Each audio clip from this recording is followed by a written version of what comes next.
Listo, muy buenas noches.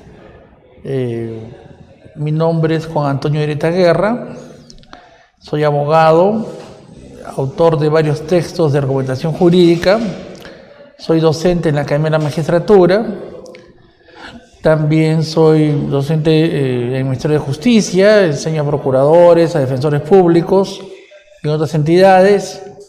He trabajado para la reforma procesal civil en Bolivia, con el tema de argumentación justamente, y actualmente, junto con la labor de investigación y docencia, ejerzo el derecho con mucho éxito, trabajando en casos complejos de derecho civil patrimonial, ¿no?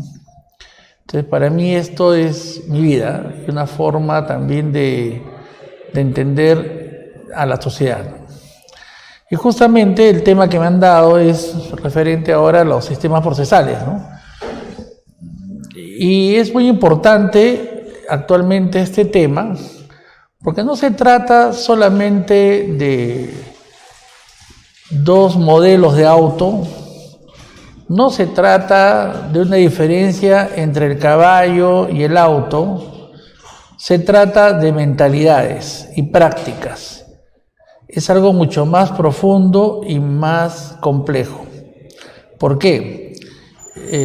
Ahora, como veremos en estas pequeñas reflexiones que daremos, se hace necesario en nuestro sistema de justicia un cambio de modelo procesal que ya comenzó con el proceso penal, que tiene el modelo oral adversarial, y ahora en materia laboral, ahora en materia civil.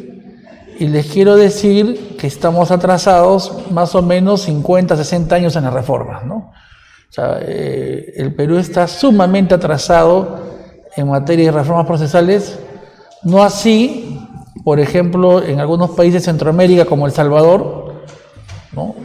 Chile, Ecuador mismo, Argentina, ¿no?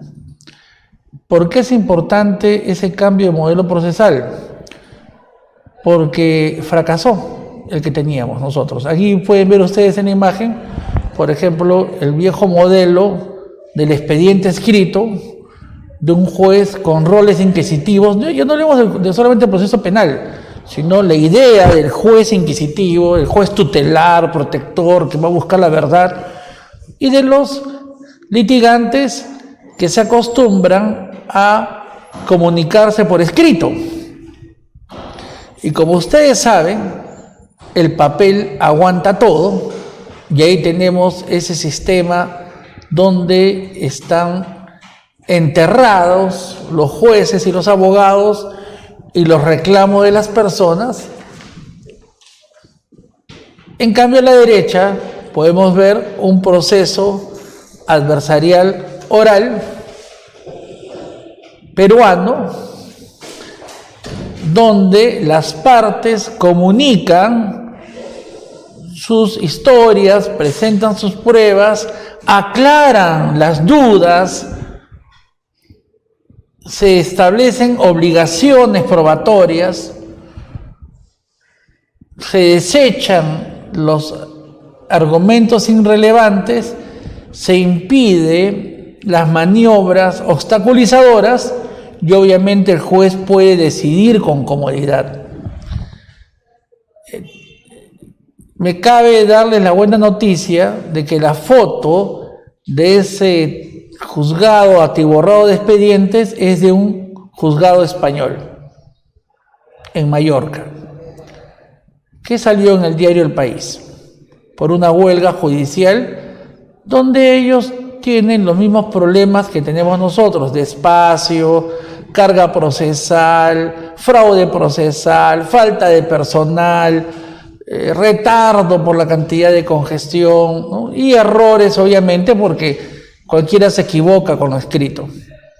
Entonces, vamos a examinar un poquito de cada uno de estos modelos, porque lamentablemente vivimos en el primer modelo, nuestra mente todavía está en el primer modelo, la gente que ustedes van a encontrar todavía piensa como en el primer modelo, como el modelo inquisitivo escrito, ¿no? Y eso tarda en poder en poder cambiar de práctica, ¿no? Es muy difícil, es lento. Por eso celebro que se haya entregado el libro para este curso de litigación oral civil del Centro de Estudios de Justicia de las Américas, donde ustedes van a encontrar una biblioteca virtual muy documentada con manuales de instrucción para el nuevo modelo procesal en materia laboral, civil, administrativo y no solo penal, y también las evaluaciones de los progresos, porque este cambio de modelo ha sido ya monitoreado, ¿no?, con el recurso de ciencias sociales e indicadores, y se puede saber hasta qué punto se van dejando las malas prácticas, ¿no? Porque obviamente lo primero que van a hacer los jueces y abogados acostumbrados al modelo escrito es desnaturalizar el nuevo modelo. Entonces, eso es algo natural, ¿no? O sea, es una reacción común de que tengamos la necesidad de que adecuar lo nuevo a lo viejo. Esa es una tendencia, ¿no? ¿Ok? Ahora, ¿qué ocurre? Si ustedes son abogados y siguen sin entrenarse en el nuevo modelo, van a fracasar, ¿no? ¿Por qué? Porque la dinámica es totalmente distinta. Es más, yo, por ejemplo, en materia penal, yo trabajo en un estudio donde los abogados son penalistas del nuevo modelo, entrenados inclusive en el extranjero, con mucha experiencia en este campo, y miran horrorizados pues como algunos abogados del antiguo modelo defienden a sus patrocinados, porque se puede ver en televisión, ¿no? Está en Justicia TV, y cómo meten la pata, o sea, se equivocan en la forma de comunicar el caso y hacen que el juez odie a su patrocinado, le echan más leña al fuego del fiscal, y obviamente el quemado es el cliente, ¿no?, el patrocinado, y cometen errores tremendos, inclusive extraprocesales, ¿no? Porque una de las primeras cosas que se aprende en la litigación oral es que hay que llevar solo una historia, que es la que se plantea en la teoría del caso, con pruebas, pero solo se puede tener una historia. Entonces, no es posible que un abogado aparezca porque el fiscal allana una casa, porque te golpea la fiscalía en una audiencia de prisión preventiva, y uno comienza a inventar historias, ¿no?, para salirse del paso, que obviamente no tienen asidero, ¿no? Entonces, y al final, ¿qué ocurre cuando van y se dirigen a la prensa? No, me dicen, no, dice el inquisitivo, no importa lo que yo diga fuera de proceso, eso no lo va a tomar en cuenta el juez. Ese es un error absoluto. El juez sí lo va a tomar en cuenta, siempre lo toma en cuenta, aunque no lo diga, ¿no? Entonces, esto no es un chiste, esto no es una broma, esto no es un azar. Entonces, imagínense, ¿no? Van a estar declarando a la prensa una historia para después en el juzgado contar otra. El juez no le va a creer, porque al fin y al cabo, dentro del modelo procesal adversarial, lo que se reconoce es que existe un margen amplio de discrecionalidad del juez. El juez no es un ser que está sometido a reglas que dicen solo cree lo que ves en el juicio. Él va a leer la prensa y va a también tomar decisiones. Es más, sabemos que la prensa presiona mucho, entonces mucho cuidado en eso. Entonces hay muchos errores en los abogados, inclusive, que aparecen como expertos en sus estrategias de comunicación bajo el nuevo escenario, porque eso lo hacían en el antiguo escenario. Presentaban un escrito, decían una cosa, en otro escrito cambiaban, pedían una nueva declaración, cambiaban, y el modelo inquisitivo permitía pues muchas contradicciones en la comunicación. Y eso ya no funciona ahora, por decirlo, por comenzar ahora, ¿no? Entonces, también el nuevo modelo se caracteriza por ser una estructura dialogal que siempre va a tener como punto de partida la posibilidad de cerrar con un acuerdo, ¿no? O sea, ese es típico de los modelos dialogales, ¿no? Como ambas partes son las que van a llevar la discusión, se va a tratar siempre de hacer que lleguen a acuerdos antes de entrar al juicio. En cambio, en el modelo inquisitivo, como el juez es el que busca la verdad, el acuerdo en cambio se ve como algo malo. ¿Por qué se quieren esconder del juez? Entonces, el juez podía seguir investigando inclusive, ¿no? Entonces, el acuerdo no estaba tan fomentado en el modelo inquisitivo. Ahora sí, es fundamental. Y eso hace que cambie también la perspectiva de lo que nosotros entendemos por ley, por ejemplo, ¿no? Justo ahora estoy escribiendo sobre eso, ¿no? En el modelo inquisitivo autoritario, la ley solo tiene dos opciones: se cumple o no se cumple, por ejemplo, ¿no? Por ejemplo, aquel que mate a otro tendrá una pena de 6 años. Pedro mató a Manuel, Pedro tendrá una pena de 6 años. Pedro no mató a Manuel, Pedro no tendrá una pena de 6 años. Ese es el modelo autoritario. En el modelo dialogal dice, no. Primero, una ley invita a hacer cierto tipo de conciliaciones. Por ejemplo, en caso de accidentes, no es que haya matado a alguien, vamos a hacer que en este caso sea una negligencia médica y vamos atenuando la fórmula legal. Ya no te acuso por esto si aceptas este otro cargo, ¿no? Y cambia y se negocia. Entonces, igual pasa en materia civil, con mayor claridad todavía, ¿no? Entonces, una ley se interpreta primero viendo qué tipos de acuerdos permite realizar.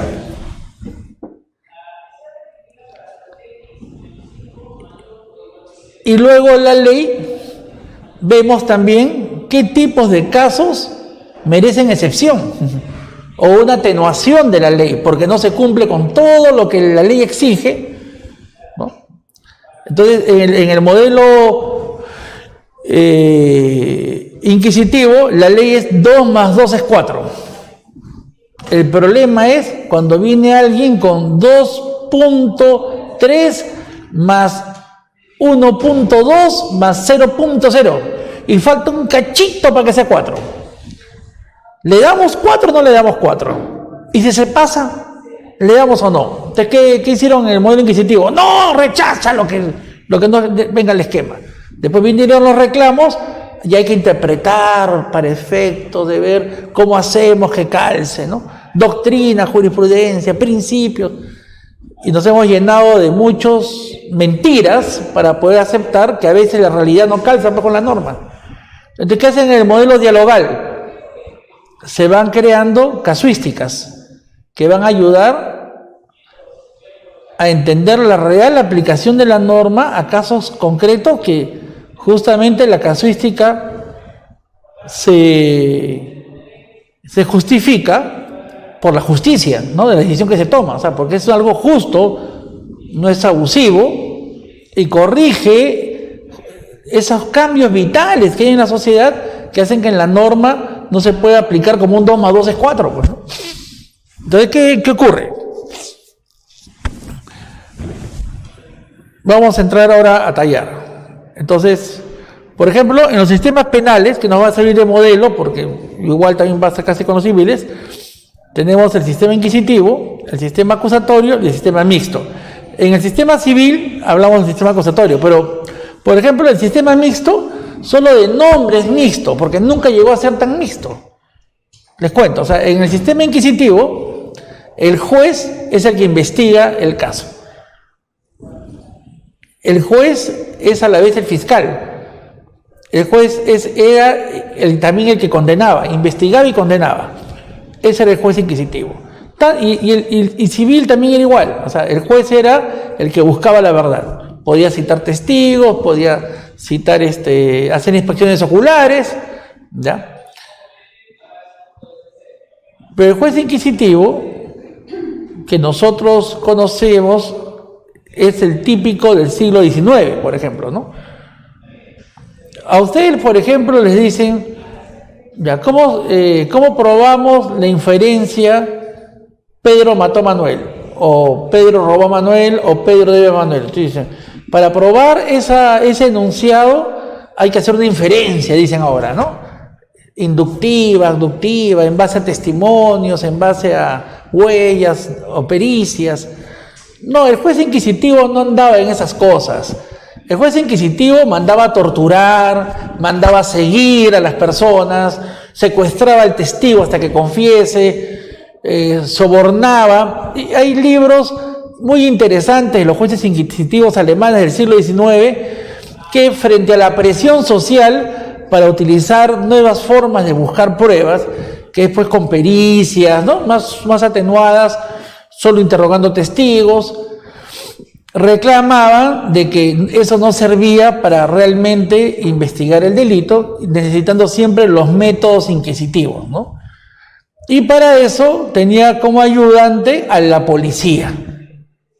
Y decía, uno dirige el proceso de investigación y el policía es responsable de cómo lo hace. Así de simple, ¿no? Un libro, por favor, pase, ¿no? Libros de cómo el juez inquisitivo señalaba eso, ¿no? Y aparte de sus prejuicios.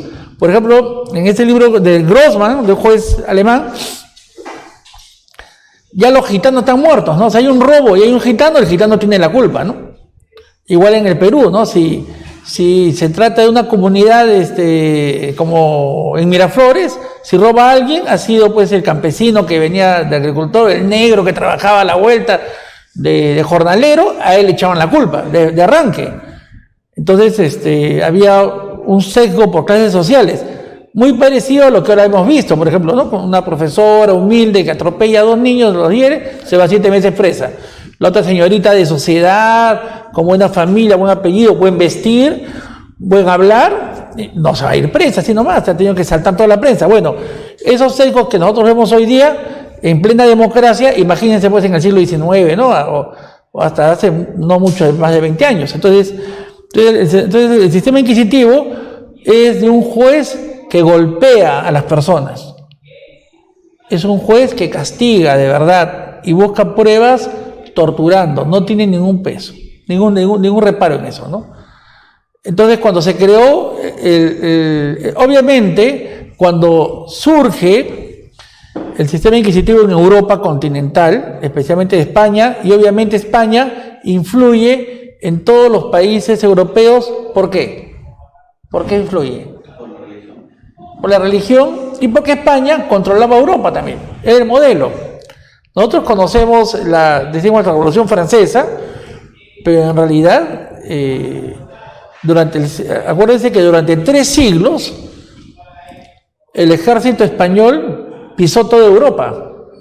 Como dicen, ni el ejército alemán ni el ejército de Napoleón ha tenido tanto dominio como el ejército español. Y junto con el ejército, sus leyes, sus organizaciones sociales. Entonces, ustedes dirán que el modelo inquisitivo vino a la Inquisición y España, pero está metido en la vena de los italianos, de los alemanes, de los belgas, porque España controló todo y trajo su mentalidad, ¿no? Entonces, el sistema acusatorio, que es más antiguo, porque fue desarrollado desde Roma, Grecia, y se mantiene en los países anglosajones por un tema de economía y practicidad, y yo estoy convencido también como decisiones de epistemología, porque le prima la oralidad, no hay expediente escrito y las partes están obligadas de demostrar su verdad. O sea, el juez es más pasivo y las partes tienen que llevar sus pruebas, tienen que llevar sus alegaciones para efectos de convencer al juez, ¿no? Ese es el key del sistema acusatorio. A tal punto que, por ejemplo, si ustedes entran a la página web del Reino Unido, ellos dicen así: el sistema inquisitivo, aquel modelo donde el juez busca la verdad. El sistema acusatorio, aquel modelo donde el juez sentencia conforme lo probado por las partes. El Reino Unido sigue este último modelo, porque el primero es una locura. Porque para empezar, nunca le han dado tanta plata al juez como para que busque la verdad. Segundo, si el juez busca la verdad, por lo general mete la pata. Bueno, esto vamos a verlo a lo largo del proceso porque requiere de experiencia.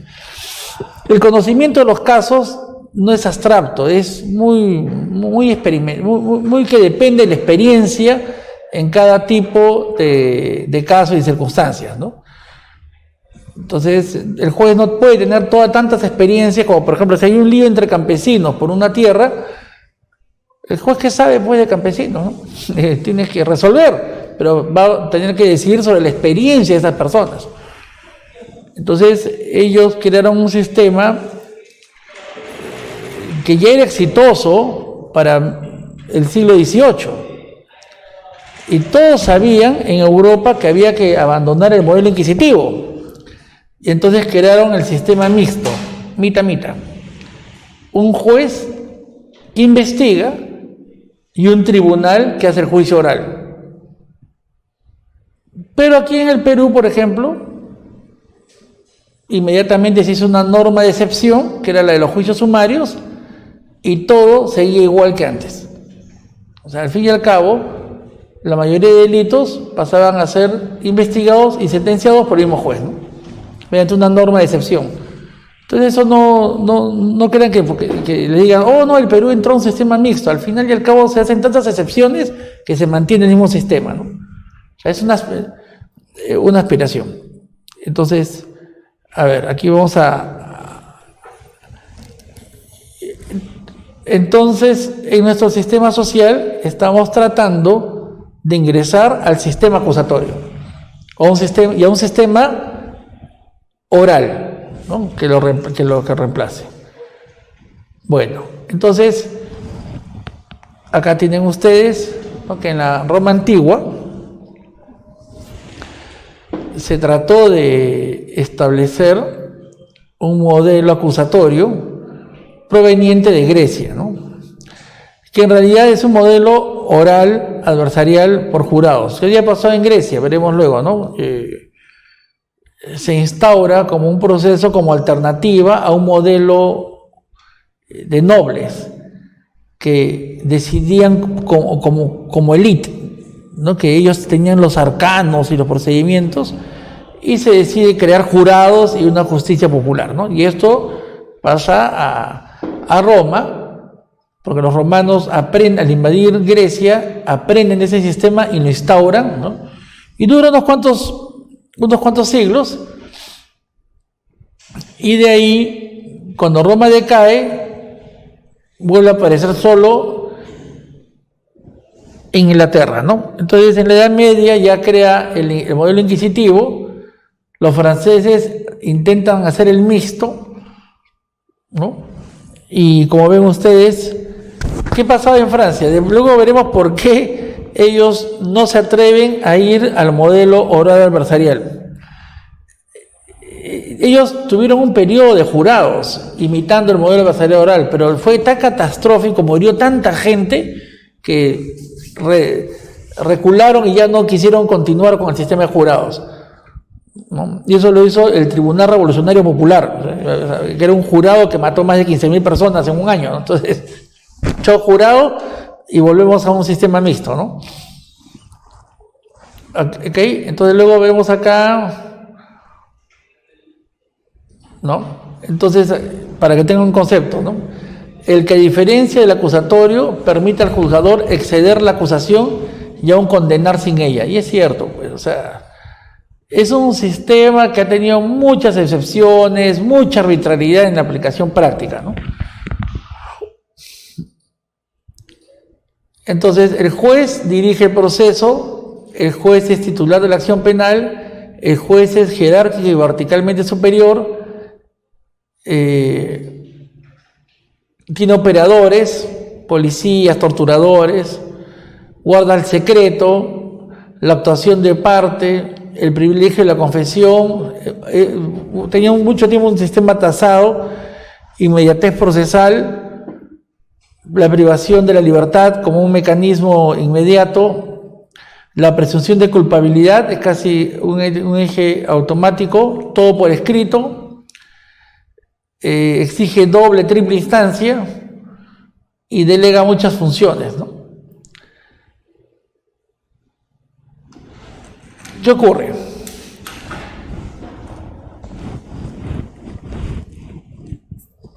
Por ejemplo, en Honduras hubo un caso donde un hombre es denunciado de tener relaciones sexuales con un burro. Inmediatamente es capturado y llevado al tribunal, donde es torturado. Y él dice, no, lo que pasa es que yo quería subir al burro. Nunca apareció el acusador, el que dio el dato, ¿no? Del hecho que vio. El tipo fue torturado y al final absuelto. Pero se pegó 1 año de cárcel y de torturas. O sea, ya de por sí el procedimiento de investigación inquisitivo es dañoso, ¿no? Y obviamente se conserva actualmente en nuestros 36 meses de prisión preventiva que usamos para cualquier cosa, ¿no? Entonces, imagínense, ¿no? O sea, al fin y al cabo hemos logrado sortear todos estos problemas, hemos gastado millones de dólares en reformas para que conservemos algo inocuo. En el primer mundo, una persona tiene el derecho a defenderse en libertad. Es una garantía mínima de la sociedad. Claro que el sistema social ha logrado crear las reglas para que se adecúe este proceso. Protege a los testigos, realmente prohíben que la persona se acerque y altere los medios probatorios y las escenas del crimen, pero de hecho que eso tampoco lo hicieron de un día para otro, ¿no? Han tenido que trabajar mucho en crear estas condiciones y nosotros no estamos haciendo nada para eso, ¿no? Ese es el gran problema, ¿no? Entonces es muy interesante porque en realidad parte de esa justicia inquisitiva todavía se conserva en los procedimientos administrativos, por ejemplo, ¿no? En todo lo que es el contexto administrativo, ¿no? Que es una cultura del expediente, donde la autoridad burocrática impone su decisión a la mala y uno lo que alega no tiene ningún sentido, lo van delegando igualito. Entonces, otro de los elementos que tenía este modelo inquisitivo era la posibilidad de actuar con denuncias veladas, ¿no? Por sospecha. O sea, bastaba que un anónimo podía iniciar este proceso, ¿no? Hasta el siglo XIX, comienzo de los siglos de XX, se regulaba la recepción de denuncias anónimas, ¿no? Imagínense, ¿no? Y luego de esto, por ejemplo, hay una carta de Plinio el Joven, un juez romano, que era un juez inquisitivo, ¿no? Que perseguía cristianos. Él le dice al emperador Trajano, ¿no? Oye, ¿qué hago cuando de manera anónima me dicen que una persona es cristiana? Y el mismo emperador le dice, no le hagas caso, eso no son tiempos para hacer estas cosas. Pero con los anónimos funcionó el juez inquisitivo prusiano, el juez inquisitivo francés, el juez inquisitivo español y el juez inquisitivo peruano. Fue parte de su cultura, ¿no? Pero hoy en día no necesitamos los anónimos, basta con que salga en el periódico. Yo he visto gente procesada con solo una carátula de un periódico. Una hoja, el fiscal adjunta una hoja. Y el periódico es el detonante para el proceso penal o disciplinario, por ejemplo, contra fiscales, ¿no? Entonces los fiscales se mueren de miedo. O sea, si una anomalía en su investigación, en su actuación, sale en el periódico, ya tienen proceso disciplinario con su sanción, ¿no? O sea, no tienen posibilidad de liberarse, basta que salga en el periódico. Entonces, por favor, ¿no? Luego, por ejemplo, buenas noches, la prueba tasada. La prueba tasada, el sistema tasado. Se suponía de que las penas estaban tasadas y las pruebas también. Por ejemplo, la declaración de 2 hombres pudientes valían más que la de un siervo. La declaración de un hombre valía más que la de una mujer. Un documento público valía más que un documento privado. Y así se creaba una tasación de las pruebas.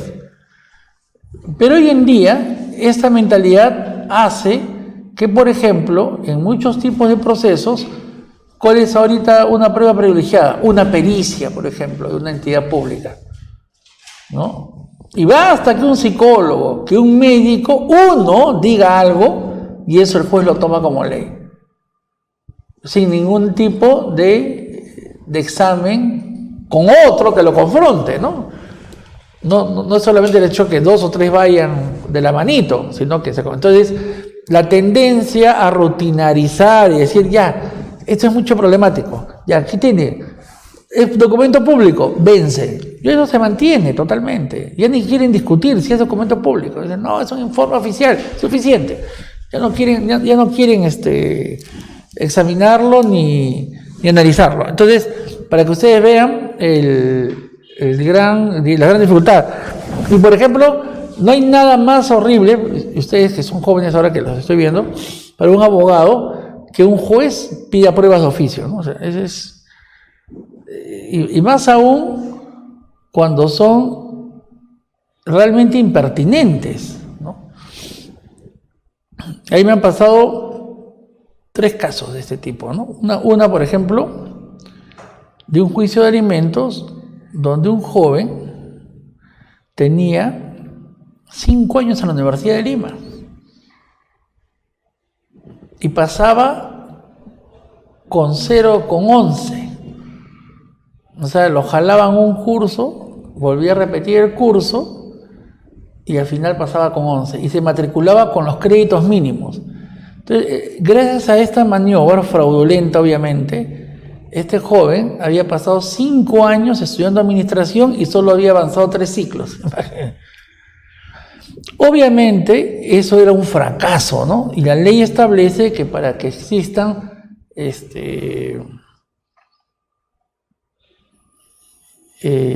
pensión de alimentos para un mayor de edad es porque tiene estudios exitosos.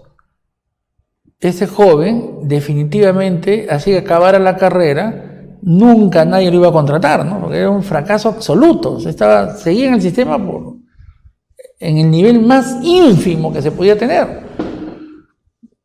Entonces, como la mamá de este joven era muy pleitista, y obviamente también tenía sus relaciones, su forma de presionar con el juez, y el juez, yo inclusive le había mostrado que tenía un alto nivel de inasistencia, ¿ya? Inclusive en la relación de gastos ni siquiera pusieron libros, porque ni compraba libros. O sea, un muchacho, pues, ya que está en segundo o tercer año de un ciclo, va a diplomados, ¿no? Nada. Cualquier muchacho que esté en una carrera ya está practicando, ¿no? El 4º ciclo, aparece con ternito, nada, no tenía ningún signo de amar esa carrera, ese avance, ¿no? Y el juez dice, prueba de oficio. Para frenar la prueba de oficio, por ejemplo, en materia civil, se cambió la norma y se establece ahora de que tiene que ser motivada, una serie de cosas. No, nada de eso pero está dicho de una manera tan abstracta que al final el juez, cuando se da la gana, lo hace, ¿no? Por último, este juez citó la norma anterior, en su versión anterior, y después dijo que se había equivocado de plantilla. Y no pasó nada, ¿no? ¿Qué fue lo que pidió? Por favor, que un psicólogo evalúe por qué causas había trazado. Y yo le llevé un texto donde decía, el fracaso en los estudios universitarios tiene múltiples factores. No te gusta, pues, la carrera, no te gustan los profesores, no tienes buenos hábitos de educación desde el colegio.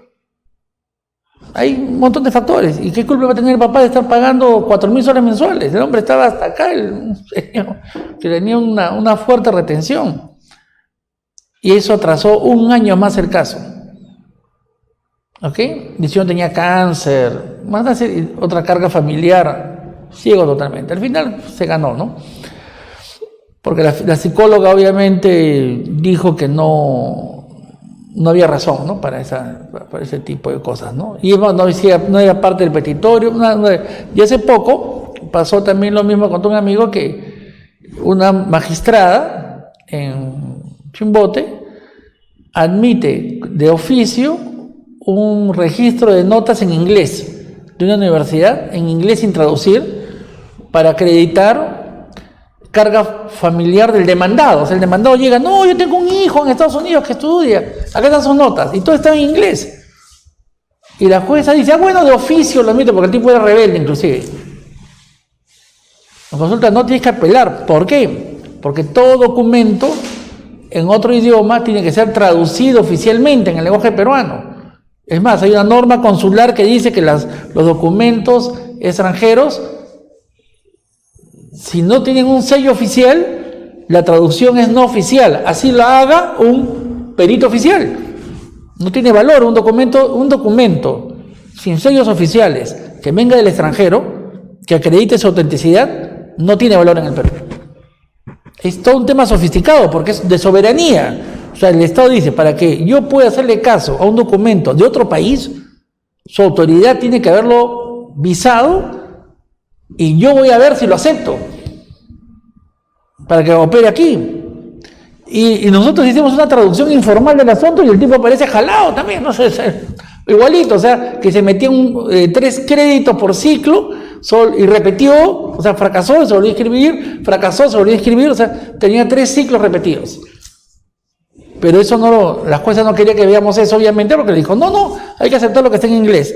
No, pues, ¿qué prueba de oficio es ese? Entonces, imagínense, ¿por qué? Como les dije, a ver, a ustedes 3 que están acá, es fácil decírselos ahora. ¿Cómo hacen ustedes para saber que una persona es dueña de una casa? ¿Cómo buscan? ¿Qué hacen? Una búsqueda. ¿Y qué hacen con la búsqueda? A ver, cuéntenme. Qué lindo.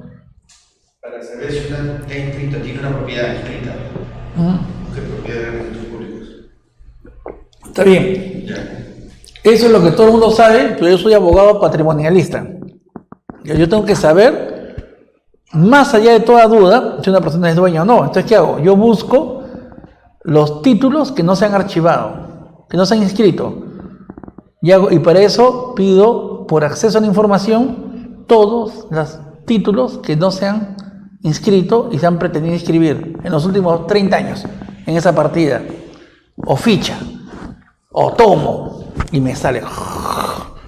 Y ahí aparecen pues los trucos que han intentado, si ha habido un truco o no de alguien que haya intentado escribir una escritura fraudulenta, una demanda fraudulenta, y uno ya sabe qué cosas están pasando alrededor.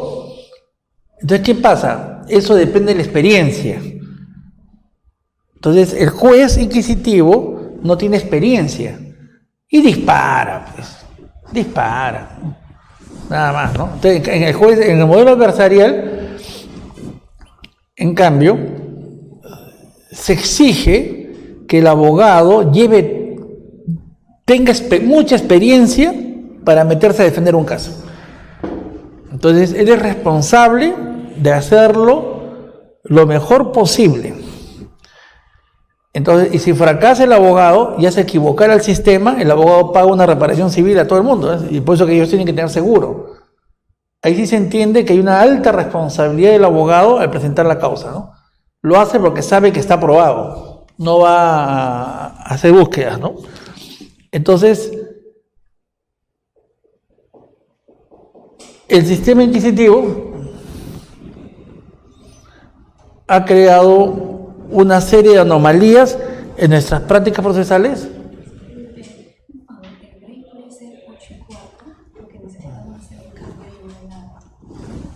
¿Qué lees ahorita? Ya está bien, 8:15, muy bien. Entonces, o sea, este modelo ustedes van a tener que volver a analizarlo. Acá hay un elemento, el elemento de la escritura, y ahora vamos a verlo. El hecho de que el debate procesal se volviera escrito es una de las cosas más terribles que le puede pasar a un ser humano. ¿Por qué? En el sistema acusatorio oral, ustedes se ven obligados a improvisar respuestas. Y la única manera de improvisar algo en un debate oral es porque uno domina el tema. No hay otra forma. La improvisación no sale de una bolsa de aire, ¿no? En cambio, en el debate escrito, yo espero un mes, 2 meses y comienzo a pensar. Y escribo, vuelvo a rehacer. Te puedo crear mucha bruma, mucha información irrelevante que parece relevante y realmente entorpezco la discusión, ¿no? En cambio, en el debate oral es no está claro, ya aclara y todo va. Acá no es 1, 2 meses después, otro. Olvídense.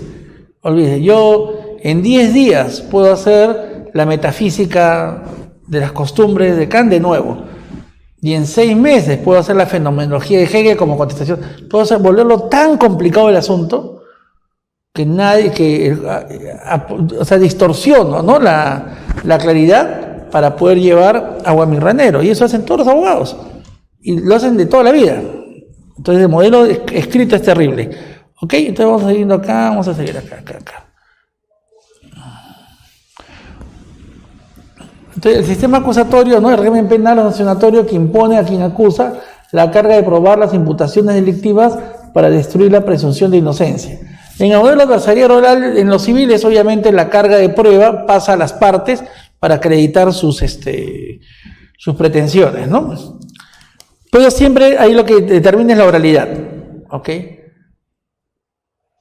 Entonces, acá vemos, ¿no? Grecia antigua, la Roma republicana y los países anglosajones. A ver, ustedes en su...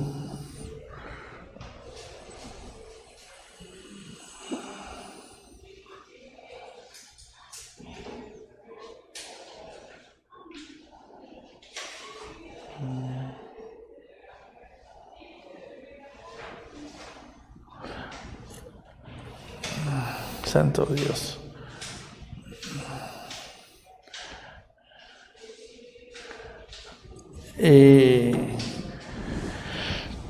Bueno, ustedes de hecho que no les han dado en la universidad, ¿les han mostrado algo de cómo era el procedimiento en Grecia?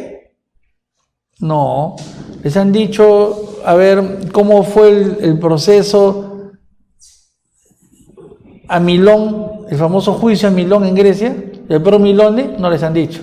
¿Por qué? Porque son inquisitivos, pues no van a buscar las reyes anglosajonas. Han buscado los mejores juicios anglosajones de daños, de propiedad, de libertad de expresión. No, porque no son anglosajones. Así es, no somos del modelo adversarial. O sea, esa historia ha estado guardadita y tapadita.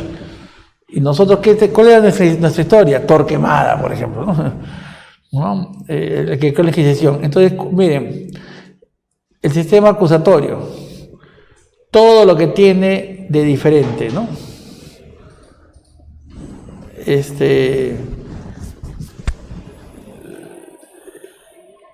Primero, se separan las funciones. El que acusa es una cosa, es uno que es el fiscal y el juez imparcial, ¿no? Inclusive la separación de funciones es tan grande que ni el juez decide sobre hechos, sino un jurado a veces, ¿no? Entonces, la diferencia estriba en que en el modelo acusatorio le tienen más miedo a los jueces que nosotros. Nosotros confiamos en los jueces más que ellos. Esa es en la realidad. Acá decimos, no, que el juez decida sobre la ley, que el juez decida sobre los hechos. Allá no. Allá primero deciden las partes y conforme van discutiendo van estableciendo acuerdos y esos acuerdos permiten que el juez decida poquito. El juez tiene que decidir, justamente se debate para que el juez tenga poco que decidir. Y por ejemplo, en Francia, ¿cómo lo han adaptado ahora? El juez laboral tiene a su costado un ciudadano que representa al sindicato de trabajadores y un ciudadano que representa a los empleadores, ¿no? Eso se llama el jurado escabino. Entonces, de esa manera, el juez no decide todo. O sea, tiene que tener experiencia para sopesar y restringir los elementos donde él puede participar como hombre de derecho, ¿no? En materia laboral, en materia comercial, tienen al juez con 2 hombres prudentes, dicen ellos. Por eso llaman el tribunal de los hombres prudentes, dicen ellos, los franceses. Y tienen 2 comerciantes que su función es también, como en el otro caso, tratar de hacer que primero se concilien las partes antes de ir al fondo del juicio. Y para las causas penales tienen un tribunal, pues un jurado, ¿no? Como también ahora en España hay jurado, ¿no? Imagínense, o sea, al juez hay que controlarlo tanto en el modelo acusatorio que mejor ni lea, porque lo más seguro es que no va a leer el expediente. Mejor escúchenos. Vea las pruebas aquí en audiencia. No vamos a esperar que lo lea en el escritorio, porque yo sé que él no lo va a leer, lo va a mandar a hacer otro. Entonces, todo lo hacen frente a él, todo se aclara frente a él, y a la vez le van restringiendo la capacidad de decidir todo, no a través de una evaluación de una apelación, no, ahí mismo, distribuyendo ciertos otros roles que eran propios del juez inquisitivo, ¿no? Pasa al fiscal, pasa a las partes, pasa a un jurado escabino. Pero el juez está mucho más restringido en el modelo acusatorio. Y eso es una cosa muy sencilla. El que más poder tiene, más se corrompe. ¿Sí? Menos poder, mejor. Por ejemplo, los americanos le tienen tanto miedo a su Corte Suprema que no permiten que más de 100 casos entren al año, ¿no? De esa manera pueden examinar lo que ellos deciden, ¿no? Aquí en el Perú entran miles y resuelven una cosa, resuelven otra, resuelven acá. ¿Quién puede controlarlo? Nadie. Y ahí viene eso de, ¿qué quieres? ¿Que te baje la pena o que se la suba? Porque es así de simple. Hay 60.000 expedientes, bueno, habrá pues control sobre 20, 30, lo demás ya es pandemonio, pues. Hasta se equivocarán, pues. Entonces, la separación de funciones es fundamental. No se actúa de oficio, no porque esté ya amarrado, sino porque se exige tanto de los abogados y de las partes que se hace innecesario. Ahí va la gente porque domina el tema, ¿no? Domina su tema. Entonces, es adversarial, hay 2 partes que tienen que competir. Es un tema muy y en eso yo hice una vez un artículo dentro de un libro que tengo que lo explico si lo comparáramos dentro de un modelo de solución de problemas. El modelo de solución de problemas lo hizo Poila, que fue un escritor matemático que dice, hay 4 formas de solucionar el problema. ¿No? Cualquier problema. El primero es con fuerza bruta. ¿Ya? Búsqueda ciegas. La búsqueda ciegas. Mejor dicho, que se requiere fuerza bruta. Digamos, yo necesito que me digas cómo hacer una demanda de alimentos. ¿Y qué hace el de fuerza bruta? La redactas sin leer nada, la presentas y te la rechazan, la vuelves a presentar, hasta que te la aceptan. Fuerza bruta. No te cansas, insistes tú mismo. Es de fuerza bruta.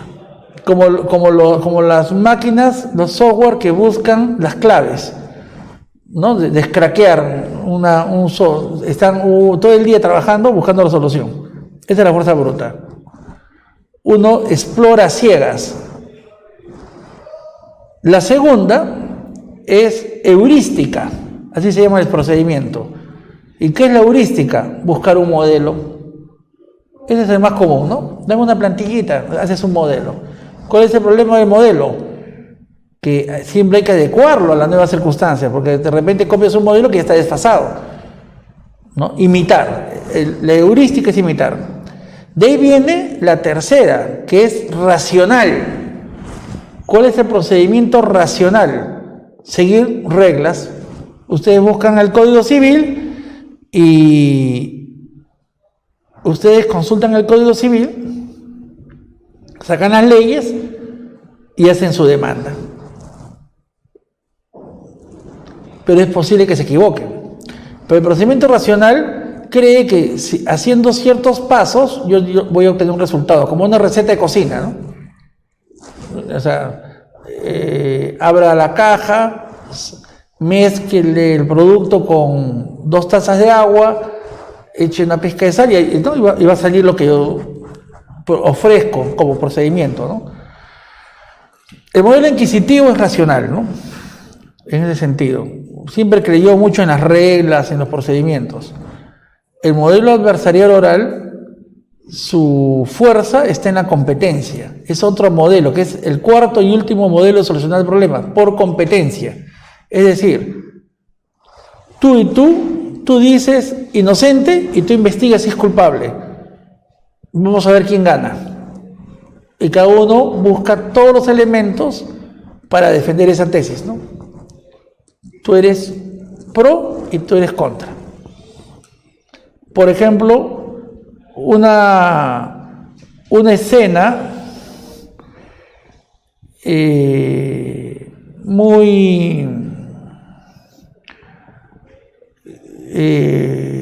refleja esto es Apolo 13. ¿Se acuerdan de la película Apolo 13? Donde los que están en la nave lunar tienen un desperfecto y no saben cómo solucionar ese desperfecto y pone en peligro la vida. Entonces, ¿qué hace la NASA? Junta a 8 físicos y no les dicen busquen una solución, le dicen compitan, cada uno defienda una solución y comienzan cada uno a inventar una solución contraria al otro, ¿no? Hasta que uno encuentra la solución que es la que los salvó la vida a todos.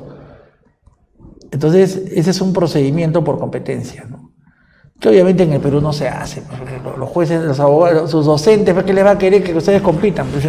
Porque terminan rivalizando con ellos y los voltean de cabeza. Claro. Entonces, nuestro sistema educativo y laboral, lamentablemente, es que nunca me voy a olvidar que un amigo le decía a su profesor, pero usted, ¿por qué no me enseñó más? No, le decía, todo tiene un momento y tú también tienes que ganar dinero. No vas a ganar más dinero que yo a tu edad. O sea, tratan de frenar, ¿no?, el crecimiento de una generación porque el de arriba todavía no ha terminado de comer, ¿no? Y eso es así. En cambio ahora ya sabemos que miren, recién, gracias a la informática, ¿no?, se vio que los jóvenes enseñaban a los viejos. Es algo que eso no había pasado antes, de una manera tan extendida. Segundo, que los jóvenes pudieran hacer más plata que los viejos, en un tiempo más rápido, ¿no? Eso también es una cosa que ha cambiado la perspectiva, ¿no? Y hoy en día, inclusive les podría decir que el modelo adversarial es tan democrático, es tan beneficioso que sus principios se enseñan hasta en el colegio, ¿no? Igual como ocurrió en Roma. ¿Por qué? Esto solo funciona si es democrático, si toda la gente aprende a comunicar sus puntos de vista para ser discutidos. O sea, olvidemos no solamente del juicio como elemento de pleito, sino el juicio como la posibilidad de que lo odias a muerte, crees que es culpable, pero por un momento le permites la duda. a su favor. Miren, eso es lo más difícil de lograr. Y ha sido muchas veces malentendido. En realidad, la capacidad de un juicio es la de por un momento suspender nuestros odios para escuchar ambas partes. Y eso es tan difícil que, por ejemplo, hay países donde de niñitos tienen que enseñar a preocuparse por los demás y tratar de entenderlas. En la Biblia está. Dice así, no juzgues a nadie sin antes haber oído la otra parte, porque de seguro tendrás otra historia, le dice, ¿no? Está en la Biblia. ¿Por qué? Entonces y es tan difícil esas capacidades de no solo escuchar, sino ponernos en los zapatos de si yo escucho al otro, puede ser un diálogo de sordos, y o sea, me entra por una oreja me sale. Sino esto significa poder ponerme en los zapatos del otro para tratar de entender su punto de vista. Y eso, como les digo, por lo general ya se sabe ahora que es un tipo de inteligencia que ahora hay que aprender hasta de niño, porque es bien difícil cultivarla de grande. Entonces, Cicerón lo reflejaba así, un gran abogado decía, el que domina un caso puede a la vez asumir el papel de defensor como de acusador. Entonces, eso es esquizofrenia, ¿no? ¿Cómo puede ser que pueda ser defensor o acusador?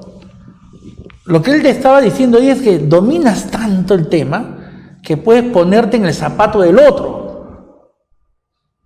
Pero eso es un nivel de realización humana que nosotros pues, lo tenemos muy lejos todavía, ¿no?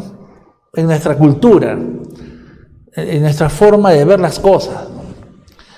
Entonces, todavía somos un poco, y eso es toda Latinoamérica, somos todavía un poco primitivos en esa parte, ¿no? Porque estamos llenos de odios, recelos, ¿no? Y en realidad la humanidad, porque tiene sus temas donde funciona esto y en otros donde no le va bien, ¿no? Entonces, es cierto, y lo que le quería contarles, ¿no? Cuando hubo un sistema de justicia basado en juramentos, a la gente que le enseñaba el valor del juramento, ¿no? Y que Dios te castiga. Entonces, cuando se vino la justicia basada en que el testigo diga la verdad, había que enseñar a las personas a decir la verdad y castigar al que miente. Cuando vinieron las letras, los contratos, que se enseñó a las personas a respetar lo que había firmado y a interpretarlos de una manera de buena fe, ¿no? Los contratos. Cuando surgió la argumentación y el debate adversarial, a las personas se les enseñó a comunicar su punto de vista, a usar pruebas para ser examinadas por otros. Entonces, hoy en día, nuevamente, hay los debates estudiantiles, todo esto se enseña en los colegios del primer mundo, ¿no? Como parte de la formación para poder soportar un juicio real, ¿no? Porque para un juicio real hay que soportarlo. No es divertido, es como una operación de neurocirugía. Ustedes ven sangre y ¡ah! Bueno, igual, hay argumentos que hacen doler la cabeza, ¿no? Entonces hay un equilibrio entre las partes, se le trata de dar de igualdad de armas, a tal punto que, por ejemplo, ya voy a acabar, para acabar de leer, que cuando un juez sí nota que una de las partes tiene un mal abogado, puede suspender el proceso para que venga realmente un abogado que sí quiera jugar el juego, ¿no? Y quiera defender de verdad, ¿no? Puede declarar indefensión y suspende, porque ese sí es imperdonable, la falta de igualdad de armas, ¿no?